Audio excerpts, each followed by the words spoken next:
बिस्मिल्लाहिर्रहमानिर्रहीम। अस्सलाम वालेकुम। मोहम्मद अली वारिस अर्ज़ कर रहा हूँ।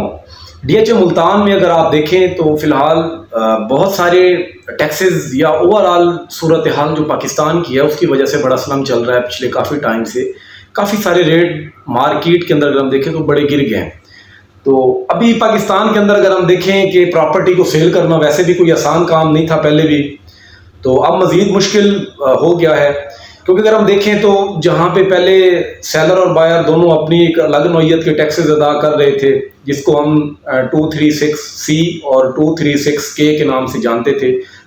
सेलर 236C के अंडर अपना वो टैक्स अदा कर रहा था और जो बायर है वो 236K के अंडर अदा कर रहा था। अभी ये सिलसिला तो चल रहा था, इसके अगर हम देखते हैं तो इसमें भी 1% इसमें इंक्रीज देखने को मिला फाइलर के लिए। नॉन फाइलर का देखें तो 6% और 10.5% कर दिया गया सेलर और बायर के लिए।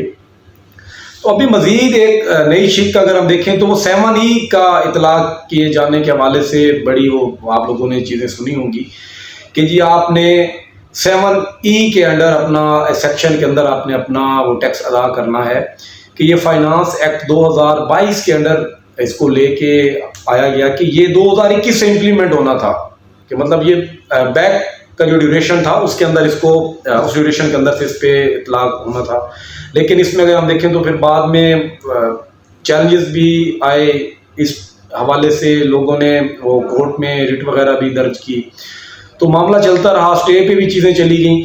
लेकिन ये है कि आप फिर से इसको अगर हम देखें तो सेम वही सूरत हाल के दोबारा से आपने वो टैक्स पे करना है। तो इसमें मुख्तलिफ मामला चलते आए जो कि कानूनी माहिरीन आपको बेहतर वो पहले भी बता चुके होंगे कि चीज़ें चलती आई। लेकिन अभी फिर से अगर हम देखें तो इसमें जो नॉन फाइलर्स हैं स्पेशली उनको भी टारगेट किया गया, साथ में फाइलर्स को भी टारगेट किया गया। वैसे तो बेसिकली ये नॉन फाइलर्स के लिए था कि आपने अब 1% आपने अदा करना है कि जो आपका अगर फाइलर आप नहीं है। तो इसमें पहले थोड़ी एग्जम्पशंस थी कि आप शुहदा के अगर किसी घर वालों के नाम पे प्लॉट है, प्रॉपर्टी है, या ओवरसीज जो है उनके नाम पे है, अगर आप खुद रिहाइश पजीर हैं तो उस पर यह टैक्स इम्प्लीमेंट नहीं होता था। लेकिन अब इसके अंदर कोई इस चीज़ को क्लैरिफाई नहीं किया गया था कि इसमें किस किस को एग्जेम्प्ट किया गया और किस किस पे इम्प्लीमेंट होगा। मतलब बिल्कुल एक कन्फ्यूजन सी अगर हम देखें तो वो पैदा की हुई है मार्केट के अंदर। ओवरऑल चाहे वो DHA है चाहे वैसे लोकल प्रॉपर्टीज़ का है, तो ये हर जगह एक कन्फ्यूजन की एक लहर है वो दौड़ी हुई है कि 1% फाइलर भी अदा कर रहा है, नॉन फाइलर भी अदा कर रहा है। दोनों के लिए ये एक चीज़ है, क्योंकि अगर नॉन फाइलर है तो वो पहले मतलब इसका जो प्रोसीजर बताया गया था कि वो एक फॉर्म है, वो एप्लीकेशन लिखेगा, लेटर वो लेके जाएगा कमिश्नर ऑफिस में, वहाँ वो उस बंदे का जो डाटा है उसको वेरीफाई करेंगे 7 डेज के अंदर। उसको फिर अगर या तो वो सर्टिफिकेट दे देते हैं तो फिर तो वो टैक्स उस पर इम्प्लीमेंट नहीं होगा। अगर वो टैक्स मतलब फाइलर्स की लिस्ट में नहीं आता तो फिर उसको वो सर्टिफिकेट इशू नहीं किया जाना था, तो वो उन्होंने लाजमी पे करना था। तो ये एक सिलसिला चल रहा था। फिर साथ में अगर हम देखें कि कुछ लोगों ने, ये तो 2021 वाला कोई सिलसिला था कि वहां से इम्प्लीमेंट होना था, अभी इन्होंने 2023-24 में लिए है, तो उसके हवाले से क्या इसका लाएअमल होगा।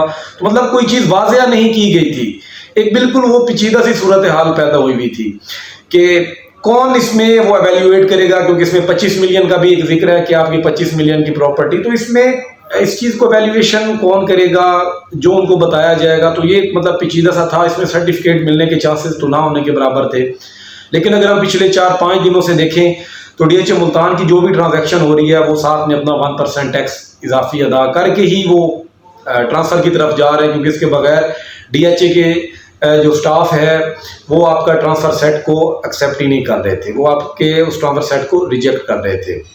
तो ओवरऑल चाहे वो फाइलर थे या नॉन फाइलर थे, वो उन्होंने 1% ये इजाफी पे किया। और मार्केट में आप लोगों ने सुना होगा कि जी आपका जो ई-स्टाम्प है वो 2% कर दिया गया। दर हकीकत वो यही वाला सिलसिला था और इसी वजह से जो चीज़ें थी वो पेचीदगी की सूरत हाल में चली गई हैं। लेकिन अगर हम दूसरी तरफ मैं देखूँ तो आज ये भी सुनने में आ रहा है कि शायद DHA मुल्तान में इस चीज़ का वो इतलाक नहीं होगा या ओवरऑल फिर इस चीज़ को वापस ले लिया जाएगा 7A को। तो इस हवाले से देखते हैं कि आने वाले दिनों में क्या सूरत हाल होती है। लेकिन ओवरऑल अगर हम देखें तो एक बड़ी पेचीदगी ऐसी पैदा हुई भी है, किसी को कोई वाज़ेह नहीं है कि क्या सूरत हाल चल रही है। और दूसरी तरफ अगर हम देखें DHA मुल्तान में क्या चीज़ें हो रही हैं या उसमें रेट्स का क्या सूरत हाल है, क्या सिनेरियो चल रहा है, तो अभी अगर हम देखें पिछले एक हफ्ता 15 दिन से जो रेट हैं वो तकरीबन देखें तो थोड़ा बहुत अगर कम हुए भी हैं तो ना होने के बराबर हुए हैं। मतलब जिस तरह पहले अगर हम देखते हैं तो हफ्ता 10 दिन बाद 1 लाख 1.5 लाख रेट नीचे हो जाता था, तो ऐसा सच अभी ऐसी कोई सूरत हाल इन दिनों में देखने को नहीं मिली। रेट वहीं पे स्टेबल हो गया है। अगर हम देखें ओवरऑल ट्रांजैक्शन बेशक कम हुई भी हैं, लेकिन जो ट्रांजैक्शन हो रही है तो वो उन्हीं पिछले 10-15 दिन के जो रेट हैं उसी रेट के ऊपर हो रही है।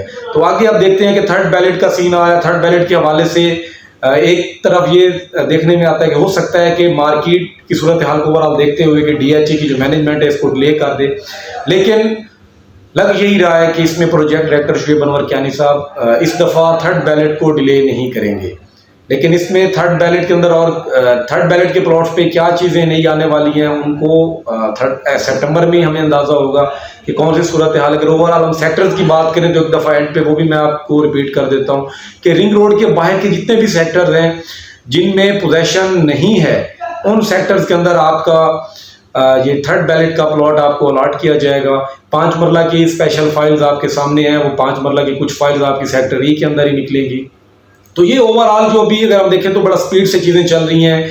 साथ में इसी महीने के अंदर अगर हम देखें तो B2 के जो प्लॉट्स हैं उनको भी रिलोकेट किया जाना है, उनको भी एडजस्ट किया जाना है, वो भी 10 अगस्त को हो रही है। साथ में अगर हम देखें B1 की पोजीशन भी इसी महीने में होनी है।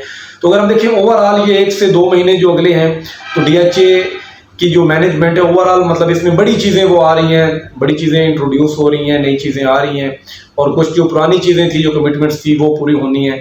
तो लेट्स सी कि क्या होता है। बाकी इंशाल्लाह फ्यूचर में जुड़े रहेंगे।